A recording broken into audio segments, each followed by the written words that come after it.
If you are just starting your adventure in woodworking, or maybe you're trying to figure out how to get the best out of your circular saw, I do have the perfect jig for you. It will allow you to make very precise cross cuts, but also it will help you out in cutting different angles, like a 45-degree angle with your circular saw. This jig is super simple to make, and it will transform your circular saw into a precision powerhouse. So check out the video. Alright then, so this jig will be made for my cordless circular saw from Evolution. What materials we're gonna need? In my case, I'm actually gonna be using MDF.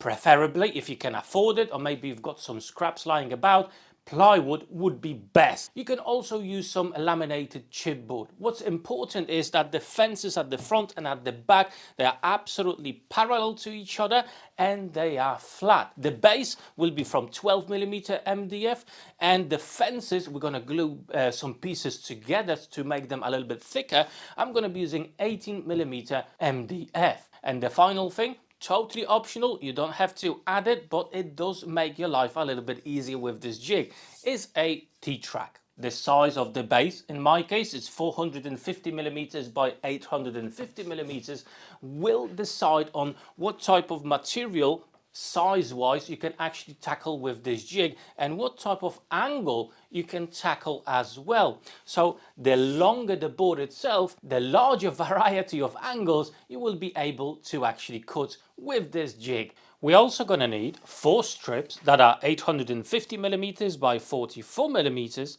and 1 strip that's 850mm by 32mm. On top of it, we need to create the base for our saw, and in my case that's going to be 205mm by 980mm.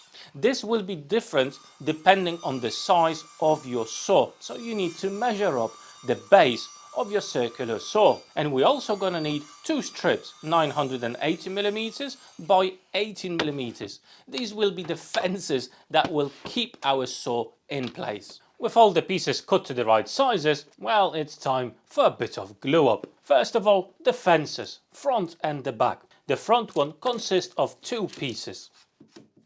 And the back fence, well, that's in my case made from 3 pieces, as I mentioned before, where the third one is a little bit smaller to allow me to install a T-track.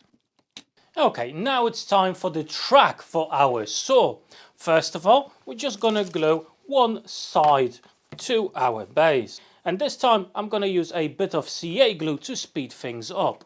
And make sure the top piece is perfectly on the edge of the main board, and give it a few seconds for the CA glue to catch. Okay, now offer your saw to that edge that we just created. And yes, you guessed it, we're just gonna use the base of our saw as a guide where to actually glue the second piece to the base itself. Again, give it a few seconds for the CA glue to catch. Now just make sure that your saw will move freely. If it does, lift it up. And we need to give that wood glue some time to cure. So I'm just going to put something heavy on top and let it cure. Now with the fences fully dried up, we can glue them to our base. I'm going to whack some wood glue onto it and a bit of CA for a quicker grab.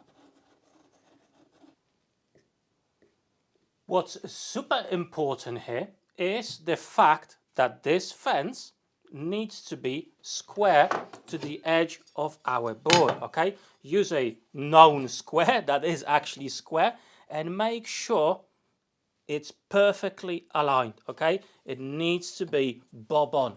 When it is, drop a clamp on it. Of course, from both sides.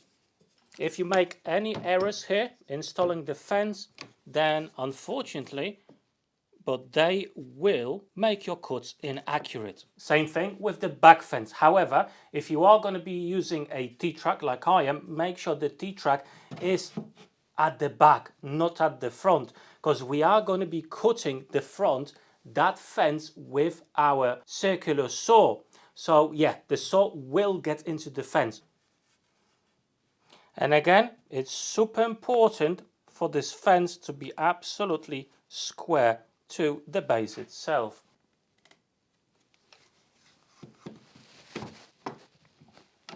Okay, the fences are now glued, so we just need to secure them a little bit more with some screws. Now be mindful where you actually put the screws, as the blade from our circular saw will actually eat a little bit to those fences.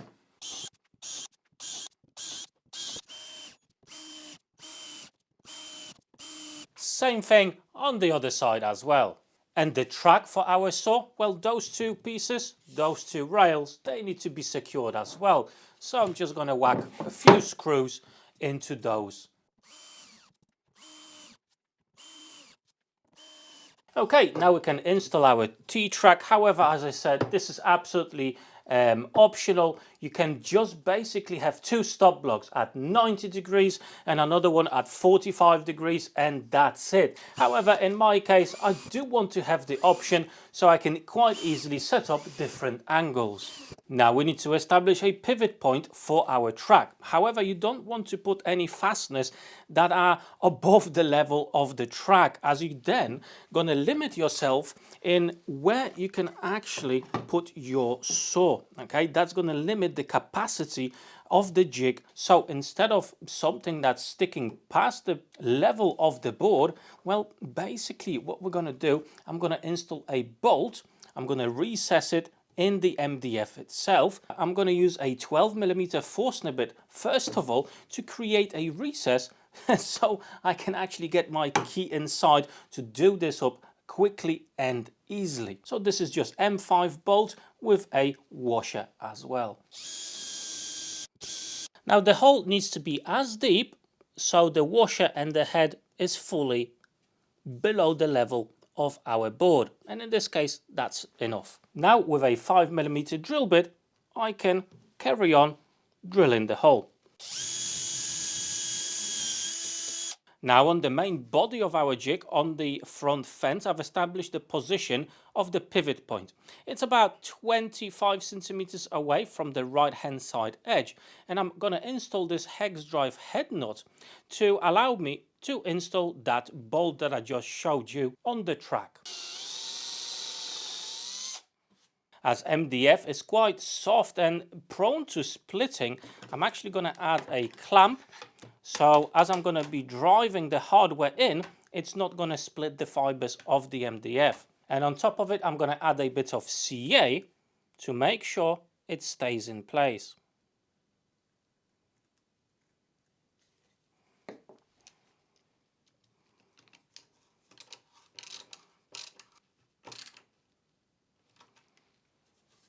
Just make sure it's flush with our fence. And now we can put together our jig.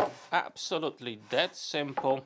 Now don't do the bolt up too hard, otherwise you won't be able to actually move the track itself. And there you go, we do have a really wide pivot point. Now if you want to, you can add a bit of wax to the fences itself, but to make sure our track stays in place and we get perfect cuts, well, I'm going to utilize the T-track and I'm going to create some stop blocks for 90-degree cuts, and in my case for 45-degree cuts. However, if you do have some repetitive angles to cut, you can make those stop blocks to that particular angle as well.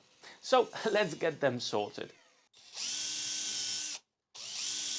And there you go, that's my 45-degree angle stop block, and this one is my 90-degree stop block. Super simple to do. So now let's go and prepare our jig for 90-degree cuts. Okay, so let's set up our stop block for 90-degree cuts. Again, make sure you're using a square that you know it's square. And just shift our track to a position that it's absolutely perfectly square. I'm going to hold my square, I'm going to secure my stop block, and at this point every single time I'm going to move it to 45, I can return to my 90-degree cut as my stop block is there. Of course, from time to time, just double check that everything is nice and square. If, for example, you know, this moved slightly as you are moving the jig about in your workshop. Now let's set up the 45-degree angle stop block. Again, I'm just going to use my square for that. Let's secure the stop block. Let's double check everything. Perfect, 45 there.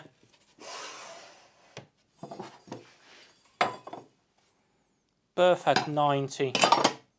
Beautiful. Now, if your track is sliding too freely, it's moving about, thanks to the T-track itself, you can actually install some clamping solution as well, so that will not move on you as you are making the cut. However, in my case, it's actually not needed at all. So now what we need to do, grab our saw and create a cutout for the blade in our track and in the fence as well. Okay, same thing for the 45. Right, so we've made the cut itself, and that will give us a couple of things. First of all, we now have a cut line. We know exactly where our piece will go.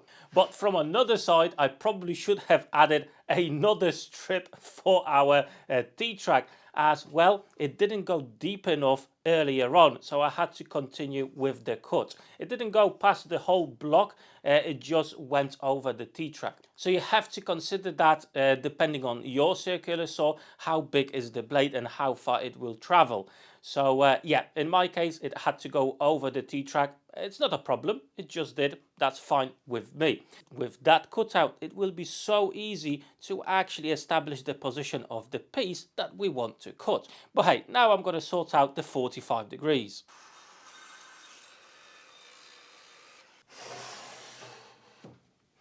And there you go, we've got another cut line created that will establish the correct position for our boards. Okay, let's make some test cuts. I'm going to mark my board to cut off the rough edge of it.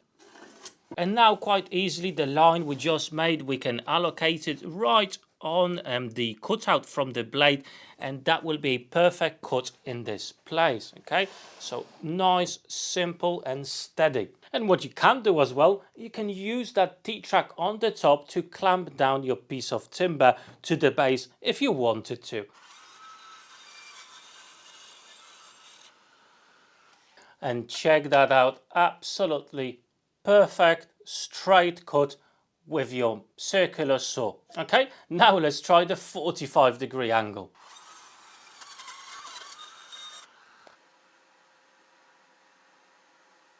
And there you have it, absolutely perfect results, and most importantly, these are repeatable.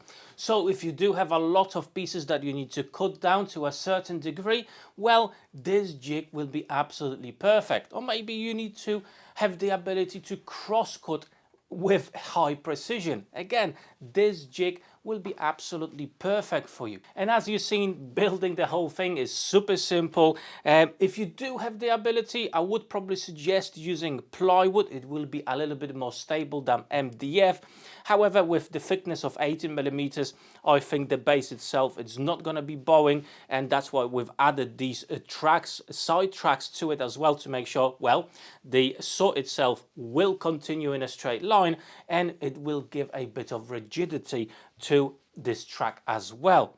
And you know, the addition of a T-track at the back gives you a little bit more scope when it comes to stop blocks, some extra jigs or anything else, or even just adding clamps, making sure your board will not move as you are making the cut. Overall, I think it's a great jig for any beginner that, well, doesn't have a wide range of tools like a table saw, bandsaw, chop saw or anything else. That is a fantastic starting point for a new woodworker. And as you can see, with some simple jigs that you can make with this saw only, and obviously with a drill as well, well, there you go. It gives you a bit more scope and ability to tackle more interesting projects that actually require a bit more precision. So yeah, I definitely recommend anybody to make this jig. Nice, straightforward and simple. Now if you are before actually purchasing a circular saw, this one is a cordless one from Evolution, I may have something for you. I do have a discount code for, well, any Evolution tools, including this circular saw. The details will be down below in the description of this video, what code you need to use, and the links to the Evolution website and to this saw will be down below as well. Or if you're watching this on your TV, I'm gonna have a QR code pop up right here. You can scan it with your phone and it will take you to Evolution store. So a bit of a discount can go a long way. But now I just want to say a massive thank you to my Patreons for the ongoing support. And if you want to support this channel as well, I'm going to leave a link to my Patreon account down below in the description or on the QR code as well. However, that's it for today. Thank you so much for watching. Take care.